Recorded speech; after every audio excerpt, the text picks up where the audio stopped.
Another explosion occurred at the Thailand-Cambodia border. Another Thai soldier set on a line while on patrol.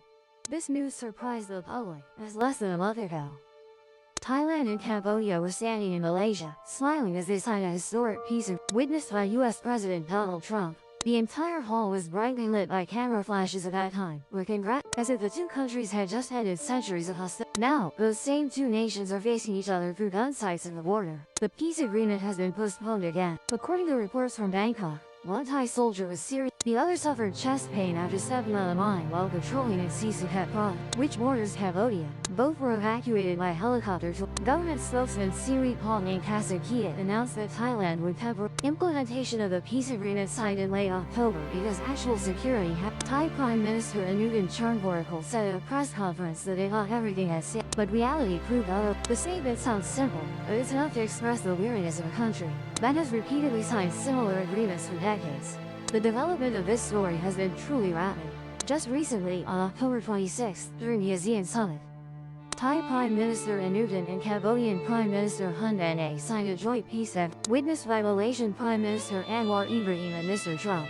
Media at the time called this a historic turning point, ending long-standing conflict and reshaping regional. But exactly 3 weeks later, that peace has been suspended. Regarding Thai Defense Minister Dattapong Nathanan, he believed these mines were likely newly planted because the explosion occurred on the military's familiar patrol route.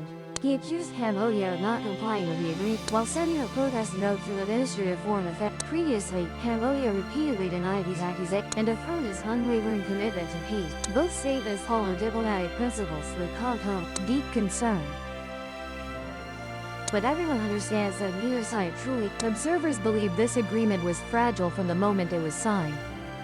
It was created too hastily, just months after the border clash in July, which killed over 40 people and forced hundreds of thousands of civilians. While the blood hadn't even dried, people rushed to sign documents heading hostile. That peace was like a fresh coat of paint covering an old, cracked wall. A single small explosion is enough to make everything pure. S. presence at the signing ceremony was praised as symbolizing America in strengthening regional stability. He called it a historic agreement, and American media at the time described it as evidence of ASEAN uniting for peace. Looking back now, many find it amusing that the peace agreement resembles the Twitter statuses of the White House owner. I mean, different every day. Of course, no one blames Mr. Trump personally, but it seems that ceremony had more political performance value than substantive commitment.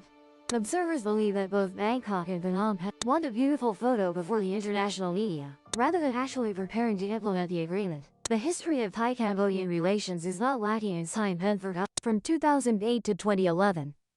The two sides repeatedly clashed around the Prayavajir temple area. Each conflict was closed with a ceasefire agreement. But just a small incident, a sovereignty accusation, or a discrepancy in the map, everything flares up again. The International Court of Justice once issued a ruling demanding, but that order only had short-term effect. It seems in this land, fighting then reconciling is a familiar cycle without end. The Thai-Cambodian border area contains tens of thousands of leftover landmines from wartime. Although both countries committed to joint in reality, each side maintains their own mine maps. No one trusts the other enough to step together on an unchecked field. This explosion might just be an accident, but in an atmosphere of suspicion, any accident can become a reason to abandon commitment. An expert stated no one can say for sure whose mine this is. But clearly no one believes the other side didn't do it. Peace can be signed with heat, but landmines are made of real steel. And when trust remains fragile, just a small explosion is enough to erase a declaration dozens of pages long.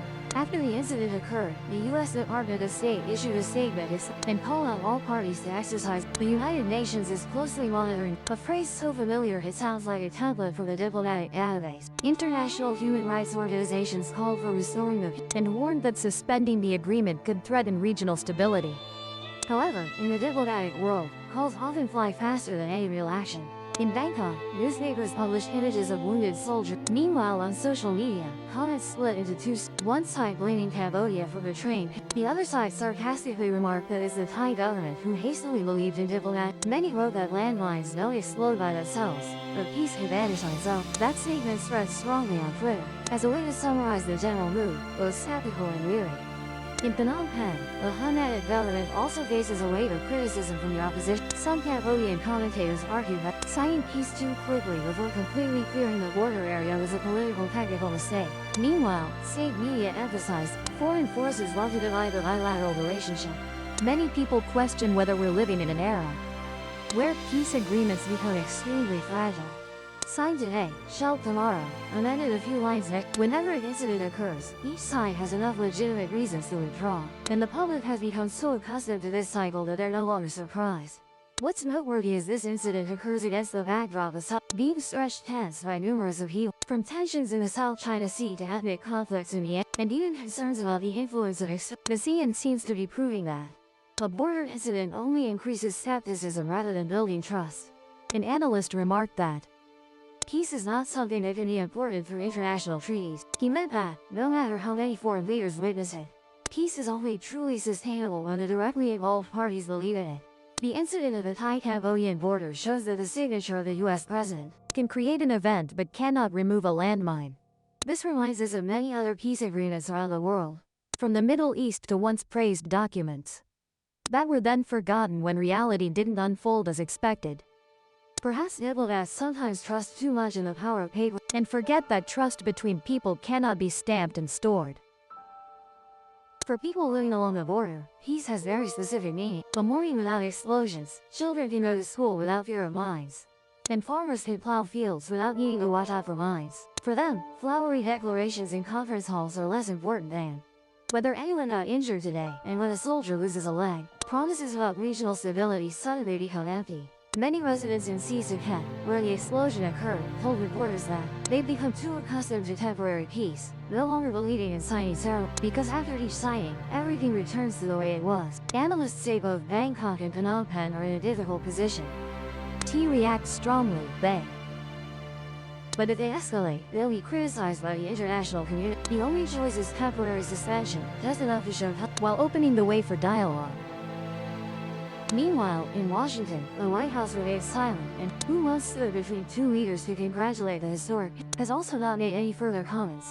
American media occasionally repeats it. Perhaps that turning point has now returned to its starting point. Regional journalists note that the Cambodia story reflects a larger problem of our era, the devaluation of political language.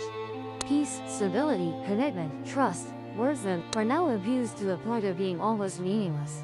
When all sides declare commitment to peace but no one trusts anyone, then peace becomes a slogan rather than reality. Amid the brilliant conference photos, the suspension announcements, and explosions still echoing at the border, people clearly see the gap between diplomatic language and reality. And somewhere along that dusty red border strip, soldiers are still patrolling. Read diplomatic statements, dawn. They only know that beneath their feet, there could still be uncleared landmines. And real peace remains very distant. Subscribe to our King Atlas channel to see the latest videos. Like the journey? Subscribe and join the next expedition.